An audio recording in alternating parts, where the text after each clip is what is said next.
This is Valley Baseball on ESPN.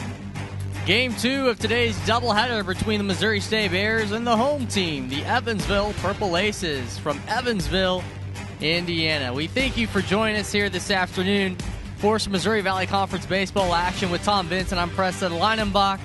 And Tom, pretty much a pitcher's duel for the most part in Game 1. Just timely offense at the end by Missouri State. Yeah, I mean, Matt Russell and Caleb Reinhardt for both Missouri State and Evansville were just dominant. I mean, you can see here Reinhardt started out just on fire. And Russell, he had that slider going all day long. It was 2 mistakes for Reinhardt. This one here to Jaden Rolfs, an RBI double that opened the scoring, and that blast there by Drake Baldwin. An opposite field, 2-run home run to give Missouri State their 3 runs. That was all they would need. Russell goes the distance with the shutout. Baldwin able to bring in 2 of the 3 runs with his 3rd home run of the year. And Missouri State has at least earned a split. Now it's going to be up to Evansville to see if they can keep it a split or if Missouri State wins the series here in game number 3. Take a look at the Missouri State batting order presented by Cytex, applying uniforms, linens, mats, and more since 1961. Cytex, the image makers. Pretty much the identical lineup that we saw in Game 1. Craddock at the top. The only switch, Jenkins moves up a spot. Ziegler stays in the lineup. He came in as a pinch runner and then stayed in the game in Game 1 of today's doubleheader. Otherwise, the names are the same, as the Bears will look for maybe just a little bit more offense to get a little bit more cushion room here this afternoon. Jake McMahill on the mound for Evansville, 2-2 this year, 3.90 ERA. Will be making his 7th start this season.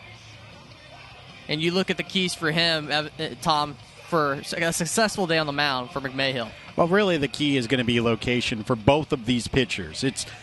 It's kind of ironic. We had a pair of pitchers in the first game that were more pitch-to-contact pitchers, used their defense. Now we're going to see the power arms, and they're both going to be number 19. And the real key is which one will be in the zone. Location is key for both Jake McMahill and Hayden Minton. When they're in the zone, they're extremely tough to hit. We're ready to go. Game 2 of the day's doubleheader. As you mentioned, Missouri State taking Game 1 last night of the series, Game 1 of the doubleheader today. So they've had 2 wins on the weekend. Craddock with strike 1. You see the junior from Madison, Wisconsin. Fouls one back. And McMahill, he typically works low 90s. He'll be 90 to 93, has a slider, really a 2-pitch pitcher. But his fastball has some electric run, and it can be tough to put into play. If he's down in the zone, it can be a very long day for hitters. And went outside, interesting motion there as he kind of paused, not once, but looked like twice there midair. I think he saw Matt Russell in Game 1 doing that, and he said, hey, I want to see how that works. Yeah. Worked for Russell, may work for McMahill. We'll see, as that one is high above the letters.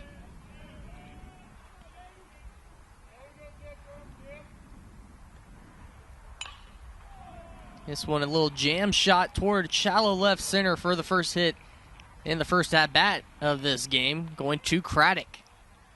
Once again, the tone setter for the Bears lineup.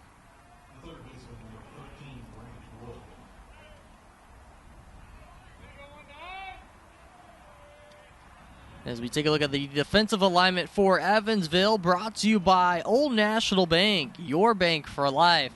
Going around the horn, you see Schallenberger, Cruz, Bilesmith out in the outfield. Sherry and Witter up the middle, Brinkley and Craig at the corners. And the battery, McMahill and Malley, the backstop behind the plate. A liner back to Witter. He'll step on the back for the first out. Just like we saw in Game 1, a double play in the first inning. This is deja vu all over again. As Craddock reached to open up Game 1, that one, a screamer off the bat of Grant Wood, but that's the advantage of having a shortstop play second base. Brent Witter had started his Evansville career at short, He's used to going to his right on balls. That's one of his strengths.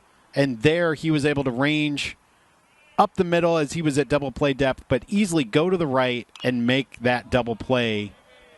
And that's a pitcher's best friend. Even if it nearly takes your head off in the process. That's true. That's true. It doesn't matter how it happens, Preston. It's just that it happens. As here's Whetstone, the first baseman. Fouls this one back. And for Whetstone, a hit in the first game, scored twice. Also showed his defensive ability by fielding a few hard liners right at him at first base. Usually it's third base that's the hot corner, but Whetstone saw a few hot shots his way. And there we saw a changeup from McMahill. That is not a pitch you typically see. If he is spotting that pitch, then you're in real trouble as a hitter. And you could even see in Whetstone's face, he wasn't expecting it. Let's see. That one will drop in front of Bilesmith.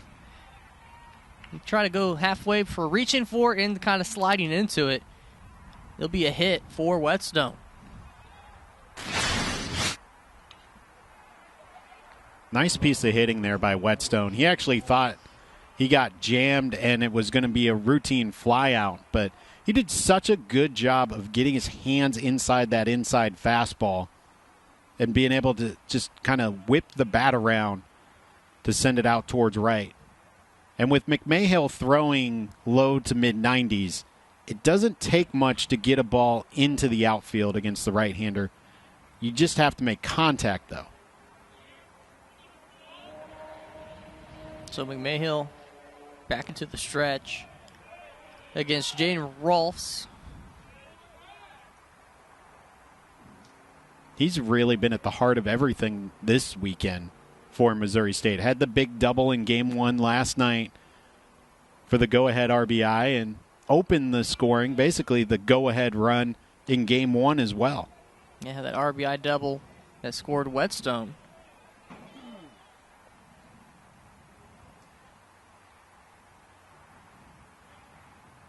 And for Rolfs, team leading 8 home runs, 23 driven in.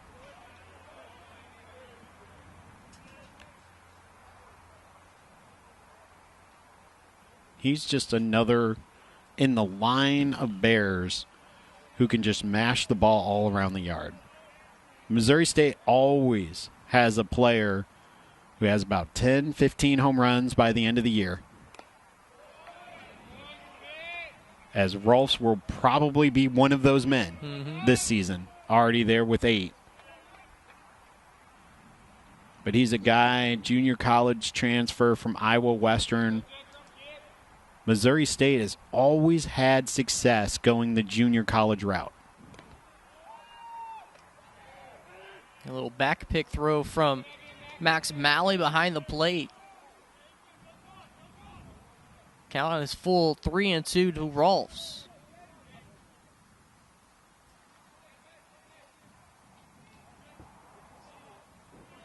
We got Ron Arnsberg behind the plate calling the balls and strikes. This one's fouled off. Wearing the suit jacket behind home plate while doing so. Yeah, Tim Catton at third. Jason Stillman over at first.